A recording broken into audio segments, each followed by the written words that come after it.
the third episode of Renter Obsessed Live.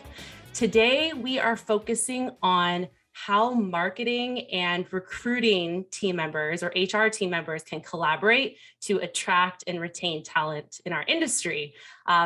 It's been a really hot topic. People are talking about it nonstop within our industry and outside of it. So I'm really excited to bring it to this group because it's not very often that our two roles get to collaborate as much as we can right now. And a little context, we have a lot of new faces for Renter Obsessed Live, which is making me very, very happy. Renter Obsessed Live is a bi-weekly live event that is open to anyone in the industry that's interested in having conversations. Typically, they're focused around marketing strategies that we're interested in, that are newer, that we want to improve upon. But it's an open conversation. We have a rough topic outline, a few questions, a few polls prepared, but pretty much from there, we all have the floor. So it's very fun. It gets repurposed into a podcast. So if you enjoy this conversation or want to share it with your friends, please check out Renter Obsessed on any podcast app. And if you could give us a rating, good or bad, honestly, we just want to know how we're doing and see if we're on the right track. So really, really appreciate you guys all being here. So I will kick it off with a little context on why we chose this topic.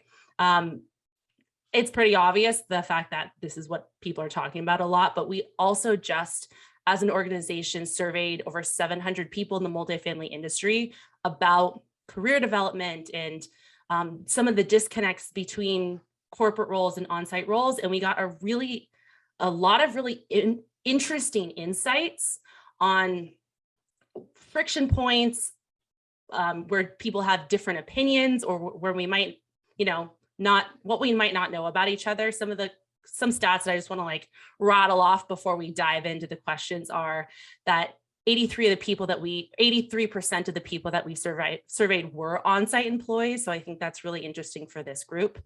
On-site teams are 2 times more likely to think that renters are highly satisfied with their community than corporate respondents. So I think that tells a lot about, the on-site experience and, how we might only hear about some of the negative stuff that goes up the chain and how much positive stuff that can be going on site that we don't know about and don't know to celebrate. Only 36% of corporate teams felt like they had good visibility into their on-site team's performance. And the top 3 aspects, that make on-site teams feel the most valued are salary, obviously, but interestingly, work-life balance and recognition and accolades were more than even benefits. So I found that kind of interesting. And also something that I posted on LinkedIn the other day is that 50% of on-site teams are looking for or open to a new job or new opportunities, but most of them are looking to stay within the industry. So I think there's a lot of work to be done and a lot of discussions to have today about how do we keep our amazing employees? How do we attract talent? And I would love to take this opportunity, since we have so many marketers in the room, to kind of discuss some strategies, traditional marketing strategies that we might be able to apply to employees versus what we normally use for customers. So let's just get this show on the road and start with a poll, and then we can play with those answers. Do you want to launch the first one, Caitlin? Yep. So I will launch this first one focusing on retention. So the question is, are you satisfied with your company's current employee retention rate? Yes, no, or I'm not sure. So go ahead and take a moment to fill out the poll. See what we get. So as we start to have these discussions, feel free to just unmute yourself and ask away. If you don't want to, if you want to type it in the chat, go for it. But we're just going to try to get to everyone, ask questions of the group, share your experiences based on the questions or whatever. So let's have fun with it. You are all seeing the poll on your screen, right? Sydney, do you see it? Yeah. You don't. It came Yes, up, yeah. but then it gave an error message. Yeah, I got an error. I got an error message. Interesting, because it's launched and it says 0 of 11 participated. So I was wondering, why is no one answering? Let's try to launch it again, and then we'll see what we get. Oh, that's super strange. Relaunch poll. All right, bear with me. How about now? There we go. There we go. Coming in hot. All right.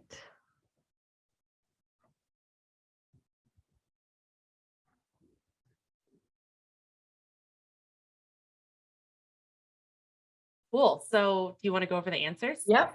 I think we're waiting on a couple, but for now, I'll say majority of you actually said no. So you're not satisfied with your company's current employee retention rate. 3 said, I'm not sure. And another 3 said yes. So kind of a mixed reviews. So for those who said yes, what strategies do you think have had the most impact on retention?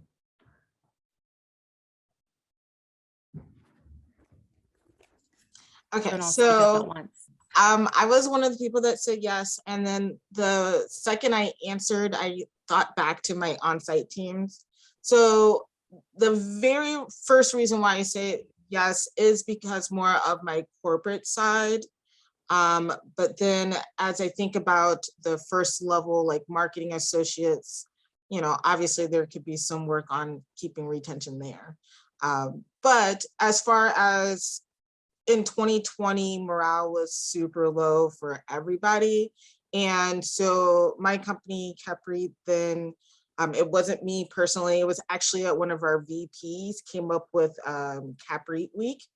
And they have a solid week of all just everything employee, whether you were corporate or on-site teams.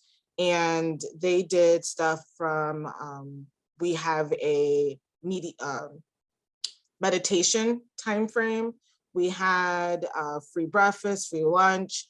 We had a mental health day. So we had a whole day where we shut down the offices, whether you were on site or in the corporate office. And that actually boosted morale quite a lot. And I think that was helpful.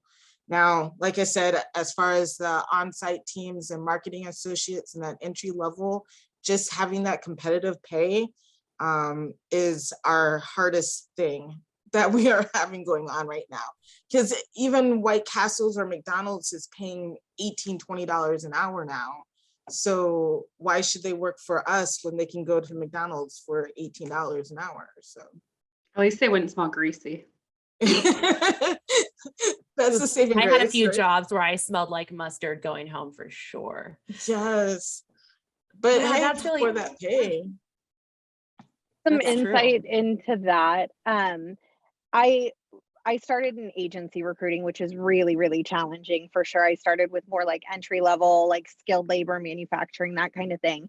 And I remember our owner, who has imparted so much wisdom on me throughout the years, and she had made a point one time. We were on an appointment with a client, and pay back, this was 10 years ago when I started, was definitely an issue, but we were coming out of the recession, so we had more employees than we knew what to do with, and not enough jobs. And then that very quickly switched, and we did not have enough employees, and everybody was scrambling. And at that level, pay definitely was an issue that we would see. I think as you grow in your career, we all know people don't stay or leave a job for money alone at higher levels. But at that entry level, she brought up a really good point, and that is life is harder when you don't have the same financial resources as maybe somebody a little bit further along in their career. So, for example, if I get a flat tire, I don't worry about, am I not going to have a job because I have to call off because of a flat tire? I don't worry about, can I afford to fix the tire? Oh, wait, am I going to be out for 3 more days until payday because of a flat tire? And so that really kind of put it in perspective for me. So I hear you, Kiana. It's like, how do we remain as competitive with pay as possible, and make people feel really valued with the comp that we can give them? I don't have all the answers. I'd be a billionaire if I did, but I do think that that's something to think about when we're thinking about that level of like, yeah, it is pay, but here's why it's pay, right? And when you look at, here at NOC, we're in Seattle, and like the cost of living here is pretty expensive. My sister pays more for her apartment than I pay for my mortgage, because she moved out later than I did. We have a pretty big age gap. And so when you think about those kind of things, that's what puts pay in perspective for me. So just a little side note on that I find interesting to think about. I'd love to hear from some of the other recruiting and HR folks in this room about what you've tried that's worked, what some of your biggest challenges are, and yeah, just go for it. Sure. So I work for obviously in property management. I'm coming over from single family home building. So this is new for me all around.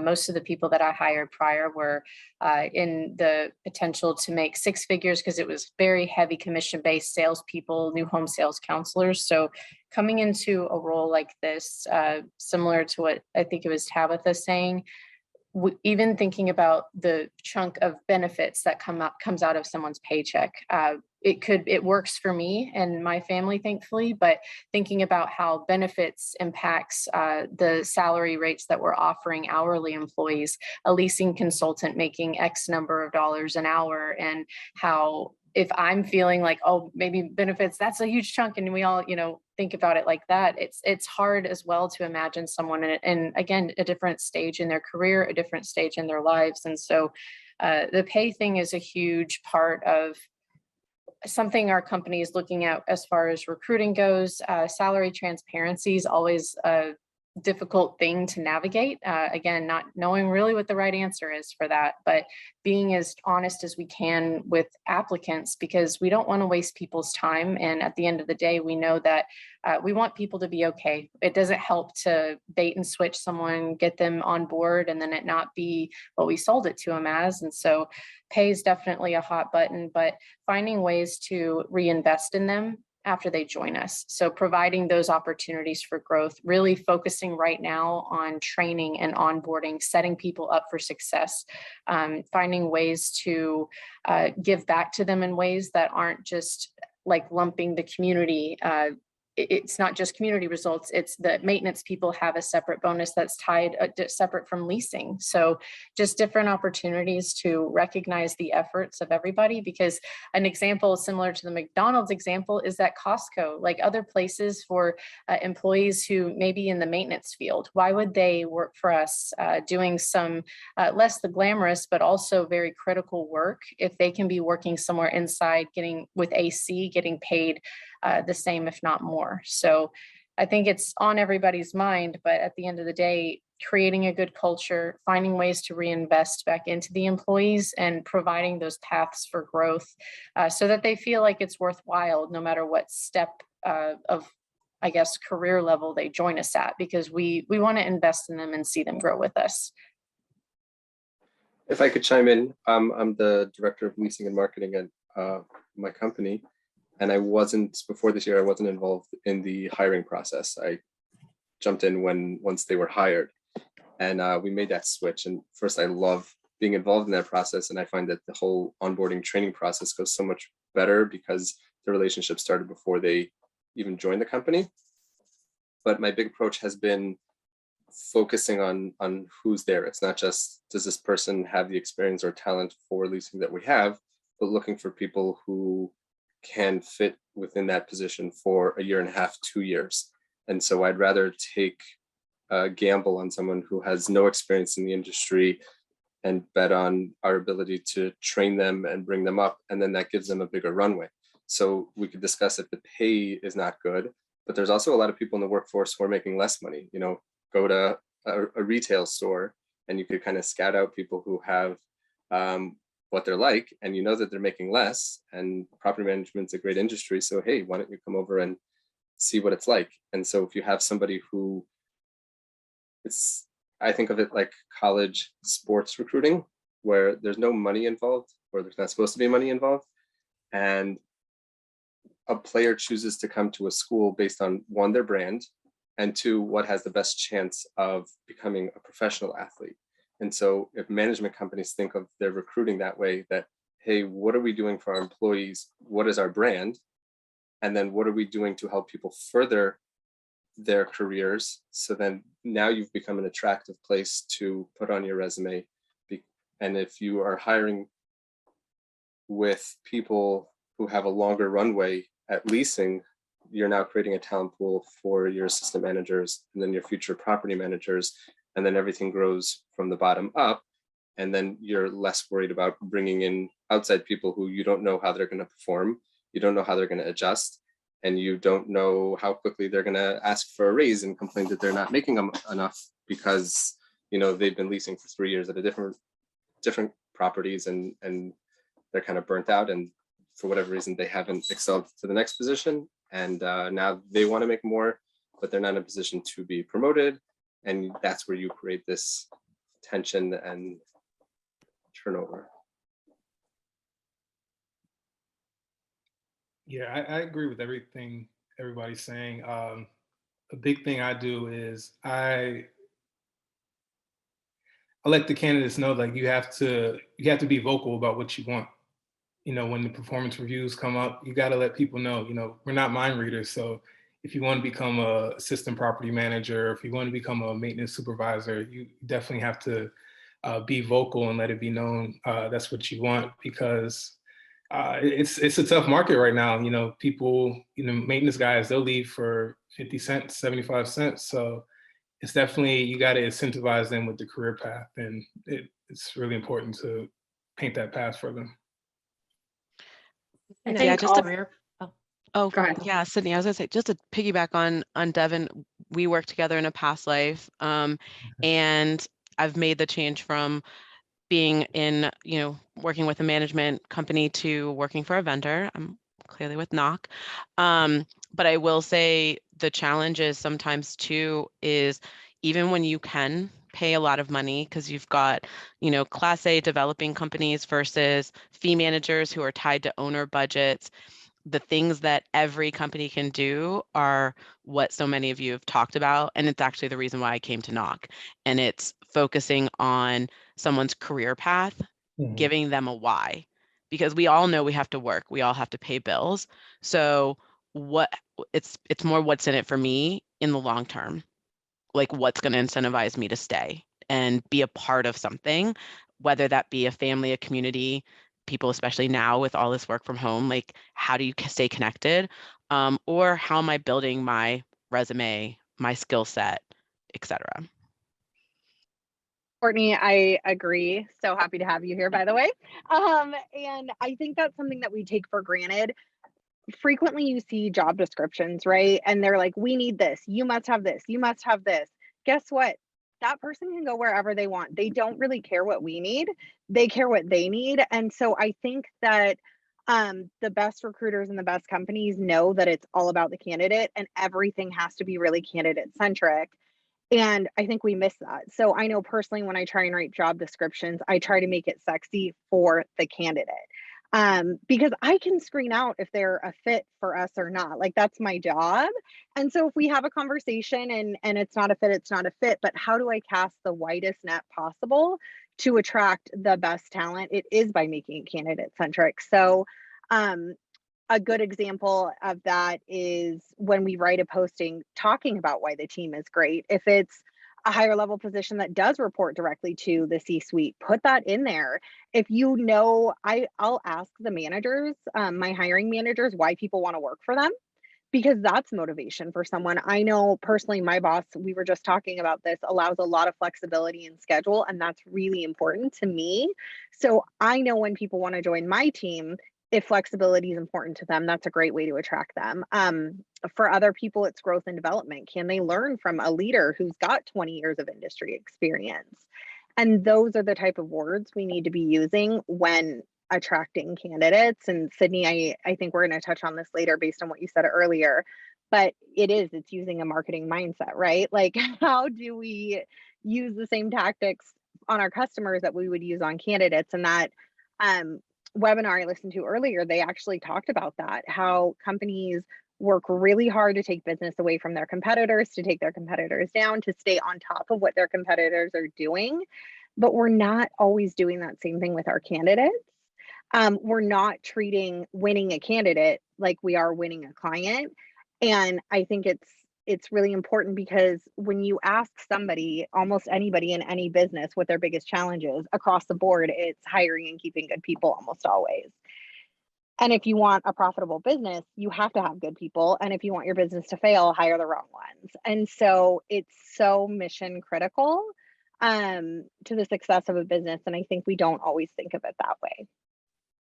Well, I also think it can't just stop with like getting the candidate or the client. I think a lot of companies in our industry do a really great job of marketing the culture and maybe don't actually live out that culture. I think that's almost more important than having, this big shiny, like, oh, come on board, it's great, we'll give you a sign-on bonus, we'll do this. And then they get in the door and like, nope, you don't get any development. Nope, you don't get any training. Nope, you're not going to get a raise. Nope, you're not getting your bonus. Oh, never mind that the property is performing better than ever. Sorry. So I think, unfortunately, owners are going to have to wake up pretty quickly, because the smart people in this industry know what they're making, what the owners are making, and, the investors. And it's the people that are on site that make or break it. Mm-hmm. I absolutely agree with that, because I think it's been a wake-up call getting to see people just they know their worth, they know what they're going to put up with and not put up with, and they're going to make changes into other industries that can utilize their skill set. And so whenever we find ourselves in situations where we put all this effort into marketing, put all the effort into recruiting, and then maybe not necessarily delivering, it becomes an issue of like integrity. Like all the companies talk about their core values and all of that. And sometimes for me, like the fluffy culture stuff, I really want people to be okay. So it's not about that. It's about what are we actually doing to deliver what we wrote in the job description, what we're telling them in the interview, and making this a good place to work, not just getting warm bodies in the door. And I don't mean to imply that that's what mine or any of the companies that you guys work for are doing, but I know the mindset can sometimes be that there's open positions and people on properties are probably suffering. Like, we got to get people to help the residents, but we have to make sure that the experience doesn't stop. It is treating every candidate like a customer. It's making sure that candidates get a great experience in the interview process, and then they also are taken care of in training and onboarding. And I know that's something my company is focusing on right now. I think a lot of the problems that any company faces can be fixed with more training, just enabling employees, enabling managers, and making sure that there's processes in place for everything so that everybody knows what they're doing, and they don't have to stress about the day-to-day as much, or I guess their daily duties and responsibilities, but they get to focus on what really matters, like any fires or any resident concerns, instead of, well, how am I supposed to do my job to the best of my ability, because they don't feel like they're getting that support.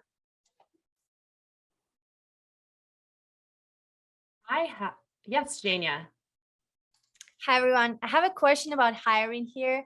So if you think about your best hires, right? Like, how did they stand up? What made you feel during the interview, that's it? That's going to be my star employee? And also on the other side, any mistakes that you see entry-level position people are making that are very common and that maybe they're not aware of? I would love to jump in about the entry-level mistakes that people make. This is so important to me. I think that when people are starting in their career or in a new industry, they don't have enough confidence in what they bring to the table.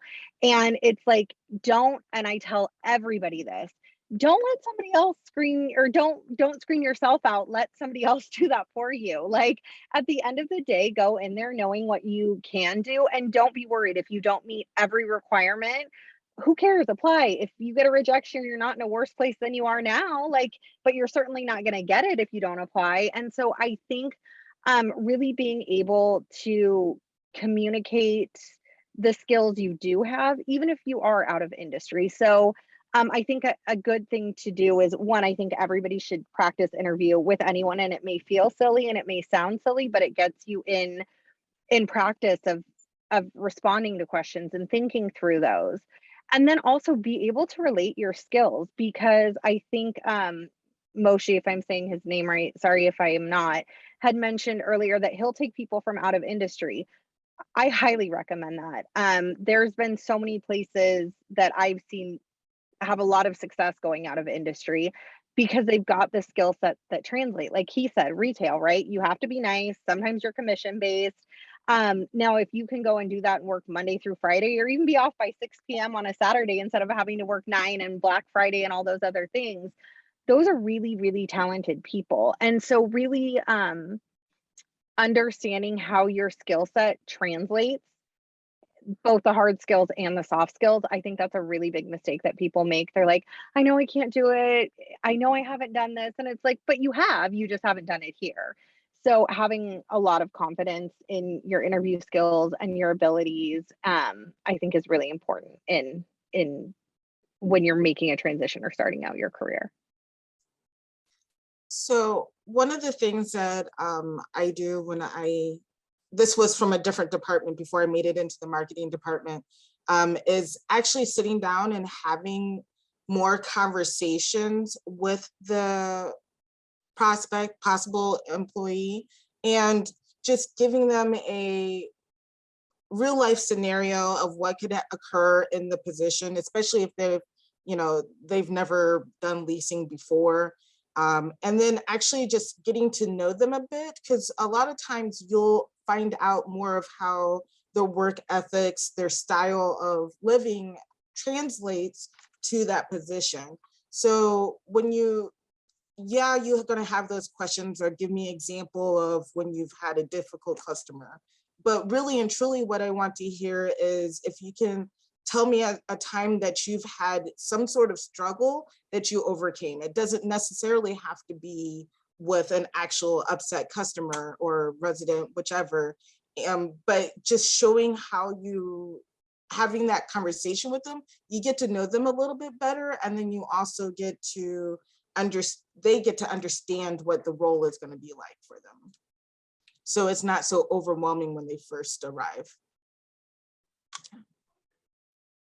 Question for the group.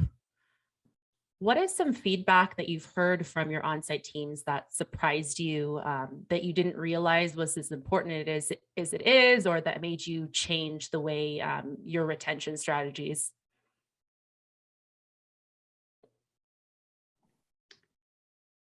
So I work for a bigger company, so I did come from a smaller company in my last role, and so I was able to make changes with feedback from the on-site teams.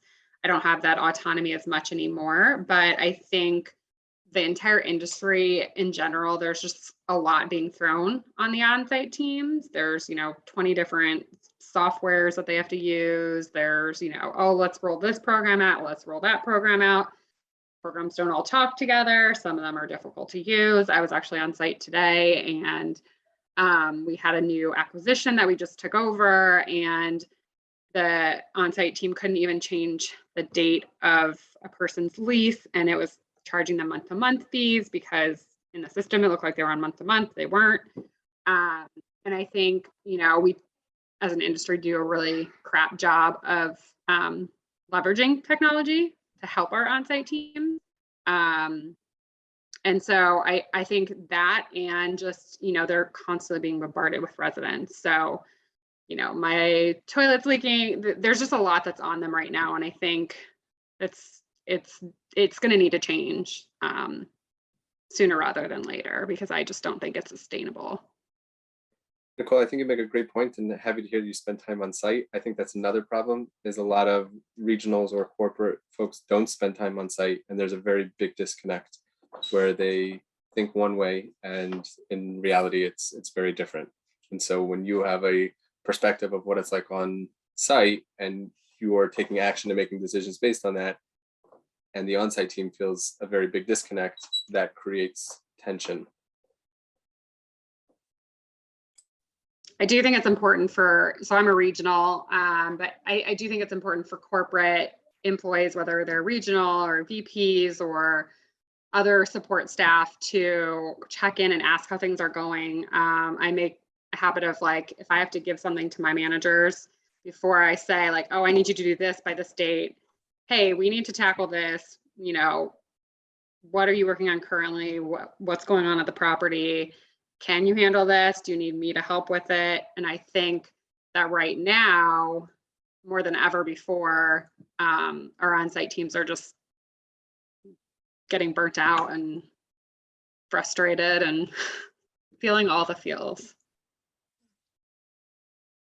What are some pain points that you've listed that you feel like there is a missing piece from a technology aspect that we can alleviate more of? Sorry, that was a very awkwardly worded question. What technologies are you using to help alleviate these pain points for your on-site teams, and where do you see gaps? I would say that it's almost too much technology, and the technologies don't always communicate.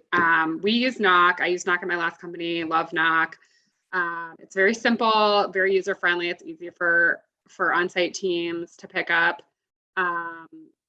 Not so much with the property management softwares out there. Yardi, I love Yardi, but it's, you know, quirky. OnSite, I am new to OnSite, and honestly, I hate it.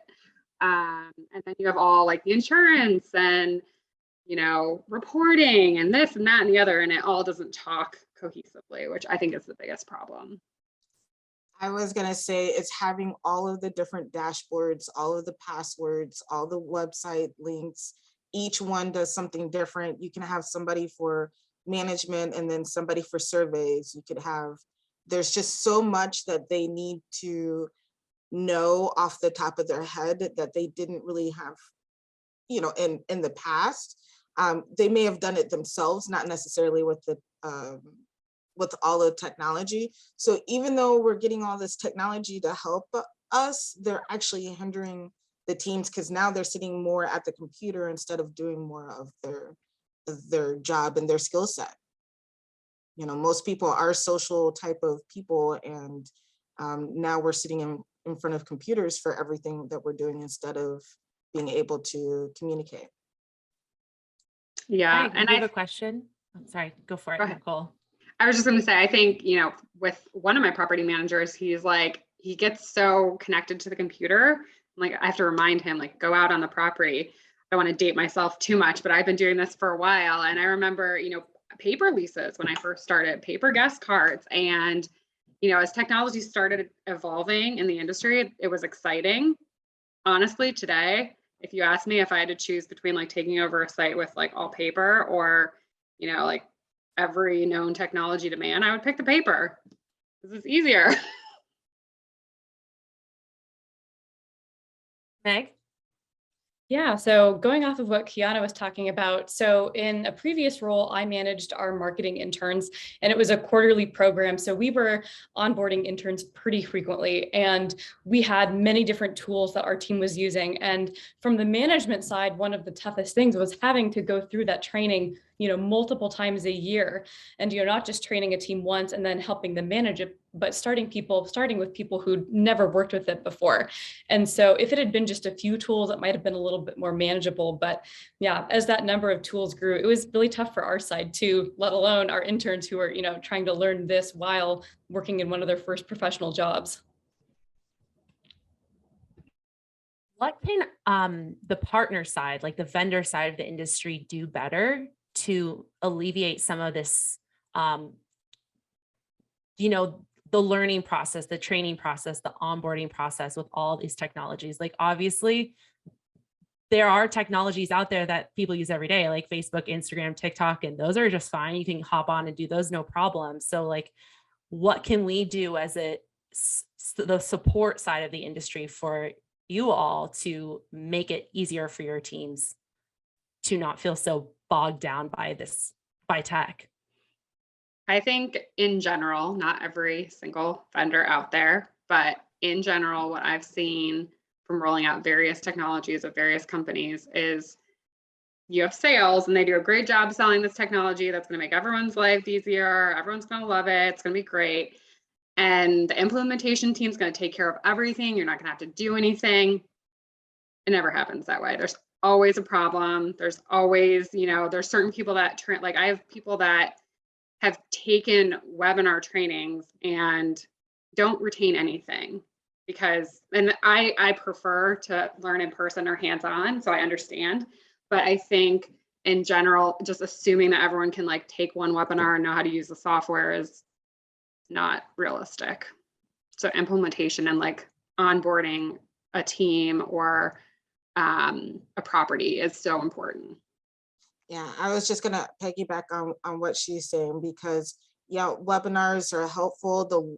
Even when they have live training, so you do have the opportunity to ask those questions, but having that just customer service and support team can help benefit a team so much more. Because by the time, even if I get trained on something, by the time that a new hire comes along, it's been 6-7 months since I've done it. So, and then I'm not on site, so I don't know the day-to-day buttons to click. And so having a support team that is actually fast responding, doesn't take, 2 hours or next day to respond, is completely helpful for whatever software, whatever project that a salesperson has sold us, and not relying, even if all of that was there, that a lot of times, like for me, the marketing department, I implement all of these new dashboards, they'll come back to me, but the salesperson isn't available anymore.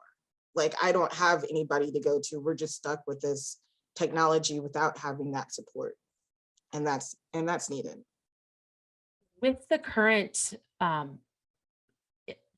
employment climate, with it being a market for employees, do you think that on-site teams are going to start having the power to drive technology decisions? Like, I move from company to company. I'm an all-star leasing agent. I only use this tech stack because I know it works for me and I like it. And I'll only go work for people that have this tech stack. Do you think that'll affect decisions? Maybe switch it so it's more bottom up versus top down? I don't think that's going to happen. Owners and operators are too stubborn to let the bottom make the decisions. I would agree with that. I agree as well. I don't think that,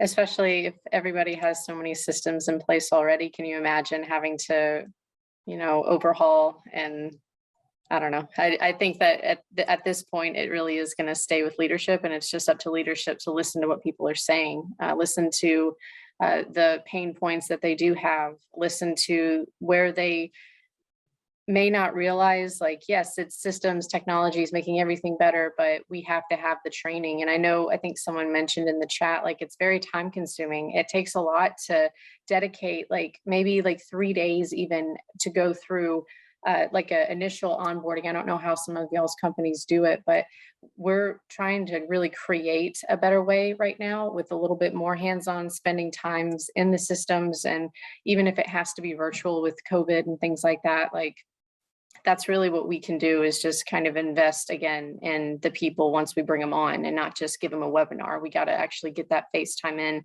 add more trainers to our internal teams who are going to be the subject matter experts. And like we were discussing earlier, like, it needs to be that fast response and a thorough walkthrough. But it would be very interesting if they did kind of switch that dynamic and they're like, oh, we got to go into this, because it's just hard for me to imagine. But yeah, it's a great point. You can't operate a company by continuously switching the systems that you're using. That's going to drive everybody crazy. Yeah, it's not efficient and not practical. Another sports reference for anybody who's read the book Moneyball, where I think that, and that's the story where they changed the game of baseball by focusing on how to manufacture runs and wins versus how, instead of having to buy talent. And I think that property management is really, like, maybe I just pretend I'm in a movie, but it's Moneyball, and it's trying to figure out where can I get the most bang for my buck by creating talent. There are clearly people in the workforce who are making less money. They might not even realize how great of a career property management is. I mean, you start right out of school, you're leasing for 2 years, you could become an assistant manager for 2 years, within 5, 6, 7 years out of school, you could be a property manager. You could be getting a 20% discount on your rent and making a pretty good salary. And I think there's just a lot of people who don't realize that there's this career. And so it's trying to create new talent. And if companies spend more time, with that mentality of how can we create talent, take somebody ordinary, make them extraordinary. And it's okay if they leave after 4 or 5 years and people want to hire them because they went through your system. That's a compliment to you. Don't get upset about that. Double down on what you're good at and keep hiring new talent and developing it. I think too that we all vent to each other, and it's great when we're internally venting and saying, oh, you know, we have all the property management teams and all that. And I think sometimes people outside our industry don't necessarily understand and take it with the intent that we have it to share, and it kind of gives a bad perception, like, you don't want to work in that industry. I mean, look at all the horrible things that happen, and we, you know, post how we're getting cussed out all the time. And, you know, I think we're self-sabotaging, or what I like to put, speed bumps or barriers in front of ourselves. So I think we as an industry kind of need to look internally and say, okay, let's stop that. And what kind of image are we projecting to people outside of our industry? Number one. Number two, where is it that we actually have internal designations, right? So NAA, you know, has the CAM, the CAMT. And when I'm doing new hire orientation and onboarding employees, I tell them, hey, you know, when you go to the doctor and you get a prescription, he signs an MD, that's his professional designation, medical doctor. You know, the dentist gives you a scripted DDS. Well, guess what, y'all? We have those same credentials. We have that same, you know, power to put those initials after our name, and it means something. And I think we need to promote more, like Mr. Crane said, our industry, in that we are fabulous and it is a career.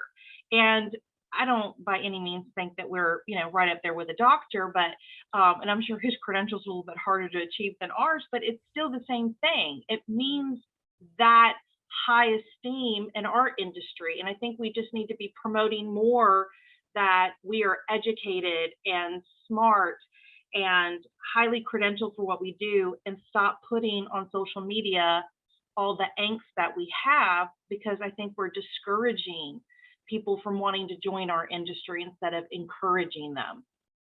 Those are my thoughts. I think I was just going to jump in real quick and say on that, Joey, I agree. I think employment branding is super important, right? So how do you work with your company brand and make that consistent across the employment branding and careers pages? And I can say in one of my previous orgs, I remember I was in talent acquisition leadership, and I sat down with my CMO and I was like, listen, our careers page is just not it. Like, it is so hard to navigate. It is not exciting. Like, what can we do? And I had a proposal of some resources that I wanted to dedicate to it. And he, mind you, this was a gentleman that had come from really, really large healthcare organizations previously. And he was like, I have never thought about employer branding as it pertains to marketing. And this is a CMO. And I'm like, yeah, the 12 positions I'm hiring on your team, right? Like, that's being extreme. It's not really that many, but regardless, it's funny to me that we don't think about how important that is. Like, the message we're putting out, just like what I said earlier, right? With your business, and how do you compete with competitors? I just think that we need to be really good about employer branding and really partnering with our marketing team. Like, what dedicated resources can we get from them to help us do hiring and retention well, and exactly making sure that what we do once they're hired lines up with what we're saying we do. I think that's important as well, because our employees, that's another thing, our employees put out there if they love or they hate their job. And as a recruiter, I feel like I have a really good sixth sense and can read between the lines with what people are saying and posting on whether or not they're happy at their job, poachable, that kind of thing. So I do think there needs to be a lot of consistency across the messaging that's going out. So I think that was a really good point. I had one thing I just really. I'm sorry. Go for it, Devin.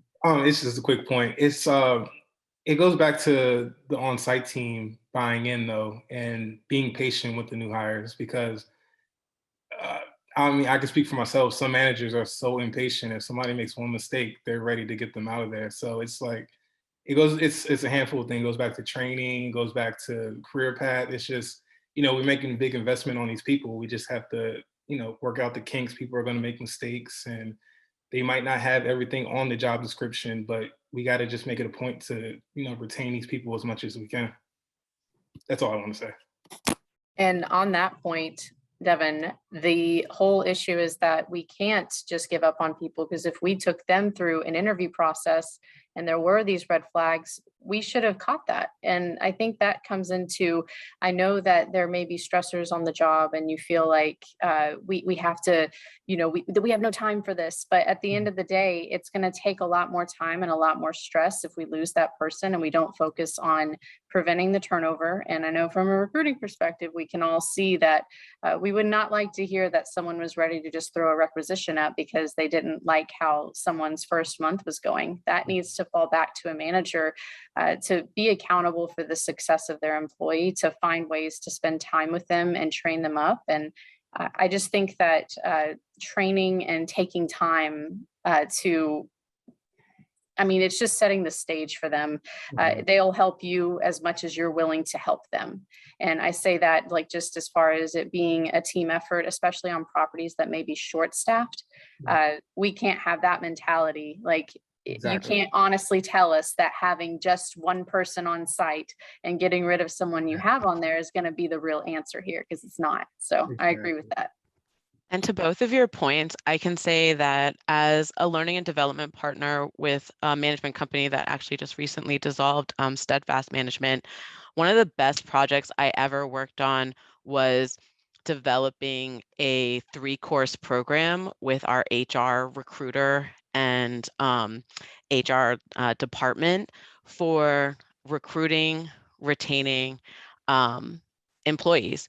And I think one thing I haven't seen again since I developed that course for that company is where we have a true investment in hiring managers to educate them. If you haven't ever read the book, Fire Them Up, Don't Fire Them, I think it is. Great book. And as a former cheerleader, it's literally been my mantra all the time to get people fired up and excited about things. We talk about that all the time. But we have to be those hype people. And the best way to do it is to go back and look at exactly what Devin was talking about. Those, I don't have time for this. I don't have time to coach. Like, we've got to make sure that we're coaching the people who are making decisions, because they're developing those next managers. And that's part of the whole process. Just a side note in general, one thing I don't think anybody's really mentioned, I feel like the mentorships and the sponsorship programs of old are gone. I don't know if it's because it was time consuming. I don't know if it's a money thing because people didn't like doing things outside of their jobs, but I'd love to see more, peer mentoring, even if it's cross company, cross whatever. I think groups like this, Moshe, I was messaging him on the side, like we were in another networking group together. I've seen his name a million times and just never had a face to go with it, but yet have been inspired by things that he knows. And I think that's the thing. We just all have to lift each other up if we want to make sure that we're representing a really challenging industry on both sides, on-site and vendor side, that's vital to the success of our nation. I mean, housing is, as we always say, the biggest check they write every month. So if you're not buying a house, you're renting. So let's make sure that some quality people are handling all of the aspects of that business. I'm glad my face didn't scare you off. I love that. And you guys all being here today and being part of this community is kind of our first step towards building a mentorship program. And I have lofty goals of building this exact same format for OnSite Teams, because they are the brand of our industry and the most important thing. And also it's really fun to learn from your peers. I mean, how much did you love just jumping into this and having an open conversation versus just sitting back and maybe putting a question in the chat? Like, everyone in this entire group has something incredibly interesting and unique to say. And I truly believe that is exactly the same for any group in our industry. And I'd like to see more of it. And if you guys found this valuable, this was a really unique conversation for us. Typically we stick to marketing things. So I'm blown away by the content in this. I'm so excited to share it with the community. Please, when we do post this episode, share it with your peers if you think that they'd find it valuable. And maybe share it with your on-site teams and say, here's our conversation. What are we missing? What do you want more of? What can help inspire you and build your career? And maybe if you have anyone in your company that's on site that's interested in a marketing path, have them reach out to me. Like, I'll give them tips and tricks. I started as a leasing agent and here I am today. Courtney, she started a long time. I don't know if you started on site. I think you did. Now she is in an incredible training role and she's moved through training and marketing. And I know that's the story that we should be telling more as an industry. Is to be completely transparent with this group, I don't even have a real college degree. I have a 2-year theater degree. And I am in an incredible marketing career at a tech company because I started as a leasing agent and had the opportunity to learn within the industry. And I think that story should be told, because you don't need a degree. It's not a ticket to the party. Like, this is an industry that can build careers. McDonald's and Costco may not be able to say that, in the same way. So please, if you guys enjoyed this conversation, share it with your community and let's grow this network. It's not just a live Zoom meeting that gets moved into a podcast, but it's a Slack community as well. We're on there, we're having conversations. And if you have any employees at your company that want to find mentors or have conversations with the community, the property management industry, let's invite them to join as well. Like, ask questions. Let's ask each other questions. We're just going to make each other better. So does anyone have any final thoughts before we wrap this sucker up? Well said. I'm thinking about renouncing my degree, so I could say I don't have one. Don't do that. Be proud. I think but it's irrelevant. Them. Yeah, I mean, it goes right. It goes right there with it goes right there with my degree in African studies, because that has so much to do with property management. But hey, but right, it's like we kind of use them because it gave us mine's in urban studies, Courtney. Like, yeah, and do I use it kind of because I've heard recruiters or social workers that love money? I agree with that. And so, yeah, but that is something I think also when we're thinking about hiring talent, it is what is the real skill set we need? And very infrequently, unless it is a PhD, do you actually need one to do the job? Well said. Well, thank you all for being here. I will send you guys an invite to the Slack community if you'd like to join. Feel free to sign up.